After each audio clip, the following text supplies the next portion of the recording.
This is Dead Island 2. We're here on Xbox Series X. Be sure to like the video. Subscribing is great as well. If you are buying this game on the Xbox Store, consider using the affiliate link in the video description. It takes you to the Microsoft Store and does help support the content on the channel. So what are we getting here? Well, it is a 4K resolution, quote unquote, but it is dynamic 4K. So we are getting something more in the bounds of like 1800p at 60 FPS with HDR support. There is spatial sound support, and it does have the option for cross-gen cooperative play. So you're able to enjoy this game, well, alone with a single-player setup, which is a bit weird because you literally kind of select whether or not you want like online going on, which is a bit strange. So yeah, I guess this somewhat adjusts how the experience is being kind of presented. There's also a field of view option, motion blur option, stuff like that if you want to adjust the visuals of the experience a little bit further. So yeah, you could play it alone, or you can experience it with up to 3 players, which is a bit odd as a choice for the number of players, but I assume it's like a technical thing, since this is like basically like a cross-gen sort of thing, right? I mean, it certainly looks good. I do think visually it is a, genuinely impressive looking game. At the same time, you can definitely see that, 2 of these guys? Are you kidding me? You could definitely tell that this is, a cross-gen title that has been sitting there and cooking for, like, a long, long time. So this one has had some really troubled development. It's gone through a few studios, it's gone through some reboots. It's a little bit of a kind of a Duke Nukem Forever sort of situation where you can kind of see, or at least it feels like you can kind of see a bunch of different concepts and ideas that sort of changed and adjusted over a long period of time. And, does it fully sort of deliver? I don't know, that's up to the different individuals out there playing it. But I think, in general, it's a pretty solid, well-put-together zombie game that does offer a lot of gameplay. At the same time, I don't necessarily feel that it really totally lives up to the concept and the setups of the original Dead Island games, just due to the change in the design of gameplay, and some of the narrative stuff, but for the most part, this is actually really cool. And the most impressive part about the game is actually the zombie kind of like deformation, or really, I guess you would say, dismemberment elements. So you can like really cut up the zombies. And it's probably a little creepy for me to sit here and like shoot the body of a woman zombie over, but it's gonna show my point. So like you can literally, like, you could cut all of the flesh off of like the bone of like every part of the zombie. It's absolutely remarkable.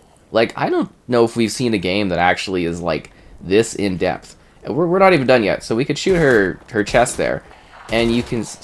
Could you please just give us a moment? Come on, we're trying to have like an intimate showcase of the technology of this game, Walker. Oh my god. Anyway, sorry, that was so rude. Zombies, right? So yeah, you can like shoot the skin off the front, and you could see all like the organs and stuff pumping, and you could see all the bones, and it all jiggles. Could you, sir, I am trying to do a demonstration. Please, a little respect here. Really? You're over here too? Oh my god. Sorry, I'm trying to show off this really cool part of the game, and there's all these like annoying monstrosities and stuff causing problems. It's unbelievable. Anyways, back to what I was talking about. It is really quite amazing that you can like literally break apart like bits of the bone, and you can see everything jiggle in there, and blood comes out, and the blood actually pools out in a very interesting way too. But it's just like it really creates some really unsettling kind of situations, especially when you're like knocking jaws off or like hitting clavicles and stuff like that. It looks really cool and gnarly and disgusting. And I mean, that's kind of really in the ethos of like the Dead Island games, is like really unsettling looking zombies. So I will say that the zombie, oh, the pitchfork's actually kind of cool. I will say that the zombie like damaging deformation technology to me is really quite interesting. You know, I think that kind of stuff is really, really quite cool. So yeah, that is just like a big highlight that I wanted to showcase, is that I was genuinely impressed by the way that you break down the zombies. That's very, very well done. Now, for me, like I was saying, kind of not living up necessarily to the standards of, like, you know, I guess you would say what I've come to know from the Dead Island series is that they've gone from, like, open world environments into, like, these small Fable-like hub areas. They're not tiny, but they're not large enough that you really feel like you're exploring a large area. So in the first Dead Island, and in Dead Island Riptide, which was kind of like a sequel spin-off of the first Dead Island, you were able to explore areas that were, you know, they weren't like, it wasn't a completely open world area, but it was very large, and you had vehicles, or in Riptide you had boats and vehicles, and these were places that you could actually run about in, and you could go visit different areas and do side quests. So in this game, they've shrunken it down to such a degree that it's basically just like a linear experience, but with slightly expanded hub areas. So the quests you have, there's a few quests, there's not a whole lot of side quests, but the quests you have in this game are very, very repetitive in terms of the areas that you visit. So like in this area, we did a few side quests, and we would constantly go to this police station over and over and over and over again, using the same space. And to me, that's just like a really ineffective way of, like, doing this sort of thing. Because for me, Dead Island was, you know, it wasn't massively open world, but it was a place where you went and you explored a little bit. Like, oh, there's a hut off in the distance. Oh, maybe there's somebody I can save over here. And it really does sort of feel like that has been lost in this game. And it just doesn't quite feel up to the spirit of the series in regards to some of the, you know, the ways you deal with things, and some of the, I guess you would call it a bit of like a forced leveling system too in this one. So it's like, you know, like the Dead Island games, they're role-playing games, they're RPGs, but you were, like, I never felt like I was really level locked. In this game, it's like really artificial in terms of like, hello sir, can I get you a cap or a shoe? What would you like, Mr. Crusher? You want to just smash things like the Hulk? Okay, you don't want to buy anything? Oh, you're into bikinis? I mean, I'm not here to judge. You can rock it, dude. But, like, you know, for the Dead Island games, you sort of move through them, and yeah, you know, there was some difficult points here or there, but you were able to keep going at it. Whereas in this game, some segments you can keep going at it, but some segments you die, and you have to, like, re-kill all the zombies. But, like, the damage to your weapons stays true, your ability stuff doesn't really carry forward between things. It gets really annoying and really troublesome, especially if you're playing by yourself. Like, in co-op, I don't think it's as bad, but when you're playing by yourself in this one, it can actually be quite frustrating to deal with those elements of gameplay.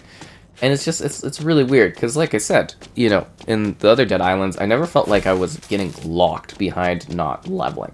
I never felt like, hey, I can't progress because I'm not leveling. In this game, it was like, you'd move through an area and then all of a sudden there'd be like a boss or something.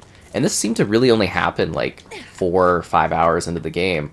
There was all of a sudden like a big boss guy, and I was like, well, this doesn't make sense. And, you know, they would just dominate you. Like, there was one point where I was getting killed by someone, and, like, it says, you've died, but I had, like, 8 bars of my health left on the top left corner of the screen. I was like, well, that doesn't make any sense. Or to have 3 bars of health left, and I'd just be dying, and I was like, what is, you know, what is this? Why is this happening? So I don't know what's going on there. That was just, it really felt sort of out of place, that kind of thing.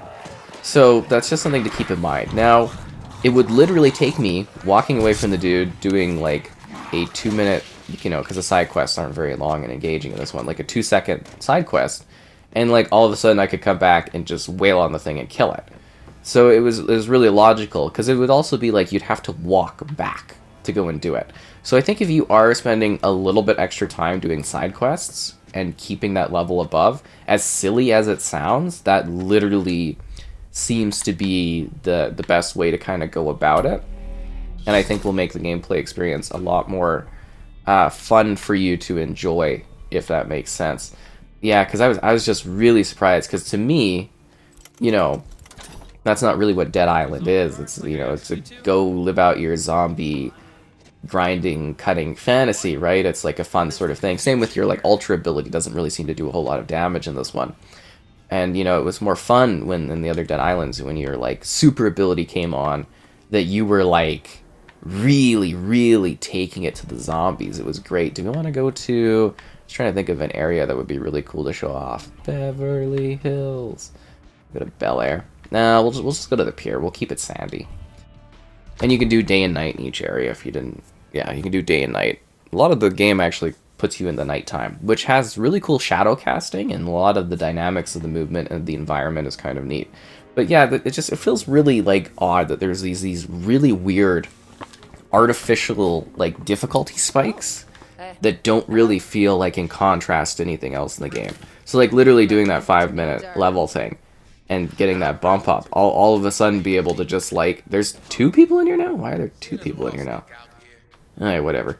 You know, you all of a sudden be able to just storm through another few hours of gameplay by doing that. It feels really out of place. Like, either you want me to sit there and grind levels, or you don't.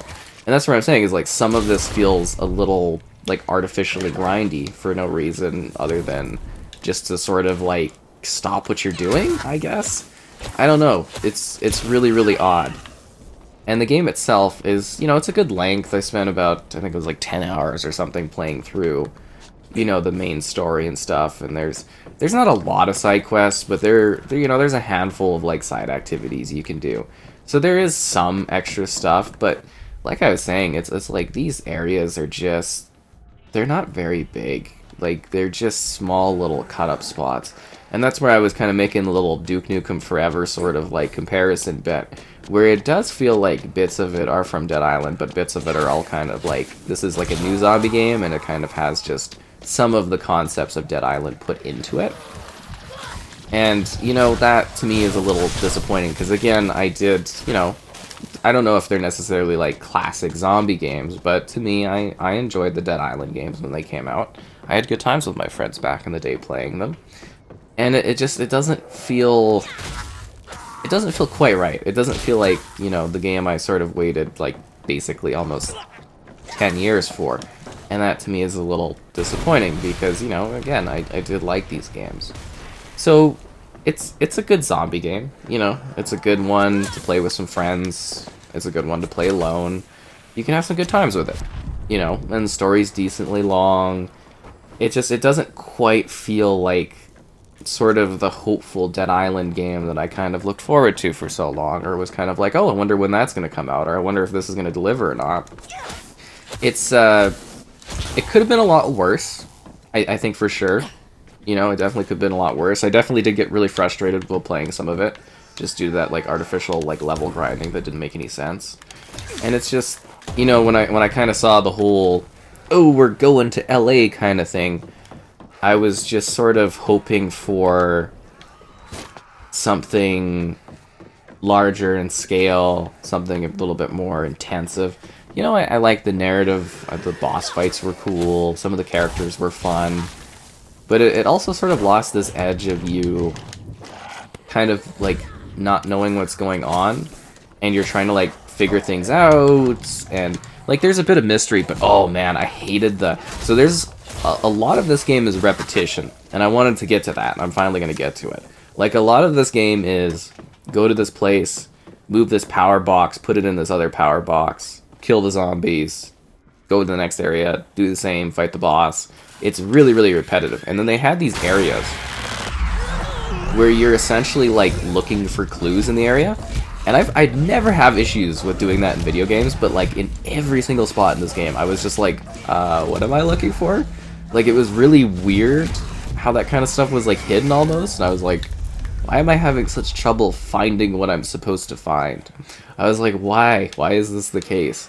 And it's just, like, it's stuff like that and other stuff that just kind of, like, adds to, like, a bit of a frustrating time, where, again, this should be, like, a, you know, it's basically a zombie-killing fantasy. It's like, you are a special person, you know, there's bunches of zombies, and this is your vacation in, you know, LA or whatever, and you're supposed to just be like this top-tier powerful person that's out there that's, you know, killing the zombies and saving lives and, you know, having a ball and time with your friends. And it's like, I don't know if it really hit the mark in that way, because it feels it feels a lot smaller in scope. Like, when I imagined this game, I was like, okay, they're going to give us a few large, open areas in Los Angeles that we can go and explore and fight zombies in and have a great time in. And it just didn't really fully deliver on that concept that I had hoped for. And, like, again, like, my expectations for this weren't, like...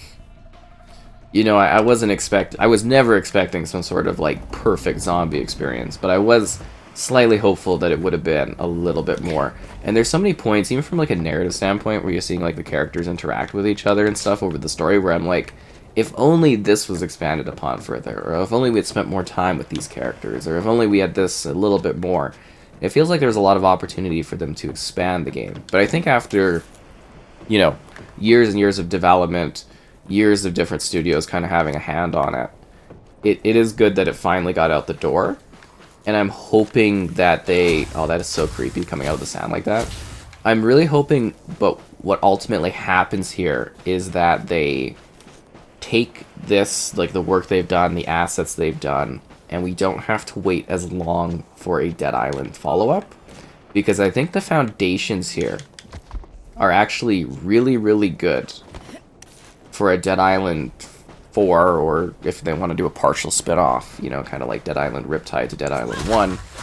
I think the foundations are actually here to create an excellent Dead Island game. I really do think that that is true, you know, like I said, I think it could have been a lot worse. I think this game does have a lot of little fun things you can do. The zombie dismemberment technology is excellent. My biggest hope is that we don't have to wait quite as long to see them expand upon this further, and I hope that these foundations allow them to hopefully build us a sequel a little bit quicker, and we can go in and we can enjoy, you know, that at some point. I think would be really, really quite awesome. So, yeah, if you're coming from Dead Island 1, Dead Island Riptide, you know, there's some familiarity with this one, but it's also very much a different game. They've taken, you know, the Dead Island I know, and they've shrunk it down. They've made it much more linear than it used to be. They've taken away some of the exploration elements. They've made a space that is tighter. They've made something where it's more like, hey, you're just kind of going, you know, basically mission to mission, but occasionally, I thought I picked the other play, it doesn't matter, you know, and, you know, occasionally you'll get a little bit of freedom to explore things, but it is gory, it is bloody, it is, you know, filled with weird activities and characters and creatures for you to kill. You know, it's got some challenge to it, maybe a little bit too much so for something I was kind of expecting to just sort of like run through and have a good time with, an easygoing time. But, you know, if you do want to sit there and grind out a little bit, I think that will benefit you a little bit further, because you'll actually be able to, you know, get some more leveling going. And I think they do an effective job of providing sort of like a slices of life of the Los Angeles area. You know, a lot of the very popular kind of locales, I think, are captured here.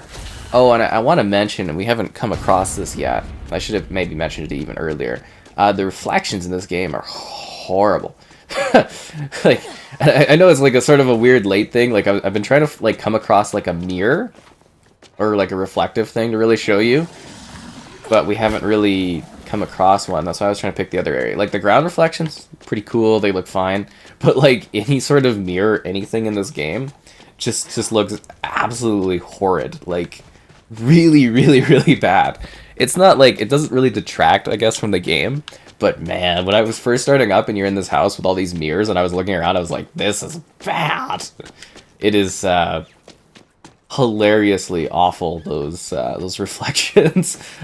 I was shocked. I was like, wow, I can't believe they actually, like, you know, here's a good example. Like, you know what I mean? Like, it's like a floating sword. Like, this is actually the first mirror I found that actually like reflects our character to a degree.